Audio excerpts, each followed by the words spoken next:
تو رمضان کے پہلے 10 دن گزر چکے ہیں، رحمت کا عشرہ ختم ہو گیا ہے اور اب ہم مغفرت کے عشرے میں داخل ہو چکے ہیں، معافی کے وہ 10 دن جب اللہ کی بخشش کی بارش ہوتی ہے۔ لیکن ایک احساس ہے، شاید وہ روحانی بلندی محسوس نہیں ہو رہی جس کی ہم سب کو توقع تھی۔ ایک خاموش جدوجہد ہے، ایک اسپرچول برن آؤٹ جو ابتدائی جوش و خروش کے بعد دل میں گھر کر لیتا ہے، اور ایک سوال بار بار ذہن میں آتا ہے، کہیں میں اپنا رمضان ضائع تو نہیں کر رہا؟ اور یہ احساس بالکل ریئل ہے۔ افطار تک جسم تھکن سے چور ہوتا ہے اور تراویح کے وقت دل بالکل سن محسوس ہوتا ہے، ذہن بس فون کی اسکرین پر بے مقصد سکرول کرتا رہتا ہے، اور اندر ایک عجیب سا گلٹ ہے۔ کام کا دباؤ، خاندان کی ذمہ داریاں، فائنینشیل انگزائٹی، یہ سب ماڈرن دور کے پریشرز ہیں جو اس کیفیت کو اور بھی بڑھا دیتے ہیں۔ یہ کوئی انوکھی بات نہیں، یہ ہم سب کا ایک مشترکہ تجربہ ہے۔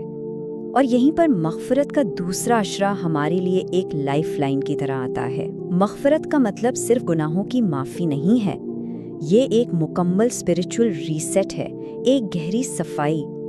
یہ اس روحانی تھکن، اس بھاری بوجھ اور ہمارے دلوں پر لگے زنگ کو صاف کرنے کا ایک خدائی نظام ہے۔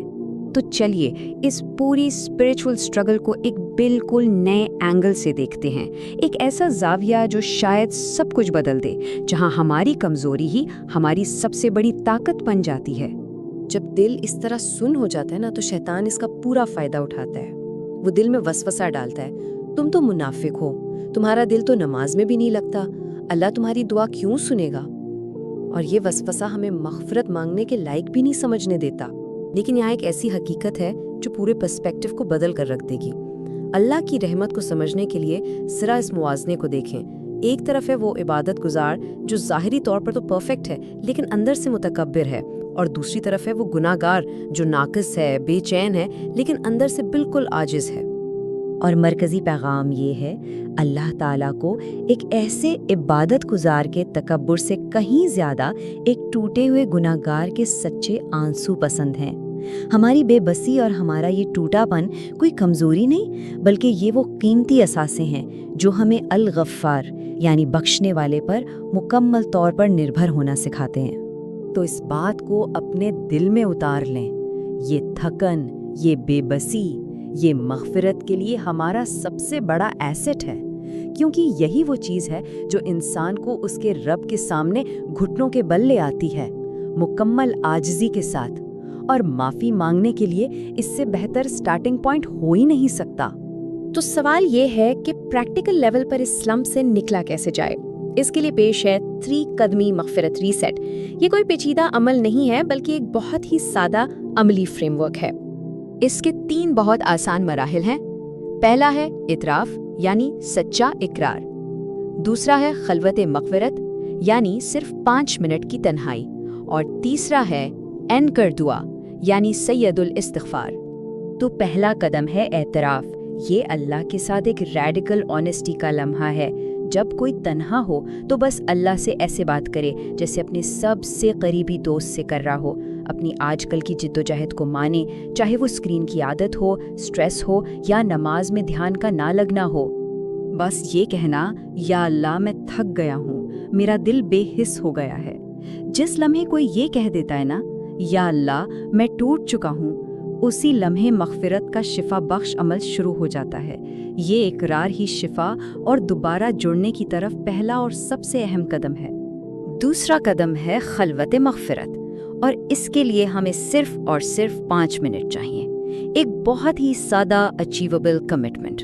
افطار سے ٹھیک 5 منٹ پہلے، جو دعا کی قبولیت کا ایک خاص وقت ہوتا ہے، تمام ڈیوائسز سے خود کو ڈسکنیکٹ کر لیں۔ افطار کی تیاریوں سے الگ ہو کر کہیں اکیلے بیٹھ جائیں، آنکھیں بند کریں اور مسلسل استغفر اللہ پڑھیں، لیکن صرف زبان سے نہیں۔ ہر بار استغفر اللہ کہتے ہوئے محسوس کریں کہ دل پر سے کوئی بوجھ اتر رہا ہے۔ تصور کریں کہ گلٹ اور شرمندگی کا سارا بھاری بوجھ کندھوں سے اترتا جا رہا ہے۔ اور تیسرا اور آخری قدم ہے اینکر دعا یعنی سید الاستغفار۔ یہ مغفرت کی تمام دعاؤں کا سردار ہے۔ یہ دعا روحانی تھکن اور دنیاوی پریشانیوں کا بہترین علاج ہے۔ اس دعا کی اصل طاقت یہ ہے کہ یہ توبہ کے کانسیپٹ کو مضبوط کرتی ہے۔ مطلب ہم چاہے کتنی بار بھی گریں، ہمیں اللہ کی طرف لوٹتے رہنا ہے۔ یہ دعا ہمیں یاد دلاتی ہے کہ ہماری اصل قدر دنیاوی کامیابیوں میں نہیں بلکہ اللہ کی طرف لوٹنے کی ہماری مسلسل کوشش میں ہے۔ تو آئیے اب ہم سب مل کر ایک دل سے دعا کرتے ہیں، کمزوری اور امید کا ایک مشترکہ لمحہ پوری عاجزی کے ساتھ۔ یا رب، ہم مانتے ہیں کہ ہم کمزور ہیں، ہم تھک گئے ہیں اس دنیا کی دوڑ اور اپنی ہی کمزوریوں سے لڑتے لڑتے ہم نڈھال ہو چکے ہیں۔ ہمارے دلوں پر غفلت کا جو زنگ لگ گیا ہے اسے اپنی مغفرت کی رحمت بھری بارش سے دھو ڈال۔ یا اللہ، ہم نے اپنی جانوں پر ظلم کیا ہے، اور اگر تو نے ہمیں معاف نہ کیا اور ہم پر رحم نہ فرمایا تو ہم یقیناً نقصان اٹھانے والوں میں سے ہو جائیں گے۔ یا اللہ، ہمیں پھر سے ایمان کی وہ حلاوت، وہ مٹھاس عطا فرما دے، ہمارے دلوں کو سکون دے اور ہمیں ان عادتوں سے نجات دے جو ہمیں تجھ سے دور کرتی ہیں۔ آمین۔ مغفرت کے دروازے اس وقت پوری طرح کھلے ہیں۔ اپنی تھکن کو اپنی طاقت بنائیں اور ان قیمتی دنوں میں اپنا سارا بوجھ اللہ کے سپرد کر دیں۔ تو آج رات یہ فیصلہ کریں کہ آپ الغفار کے سپرد کون سا بھاری بوجھ کریں گے۔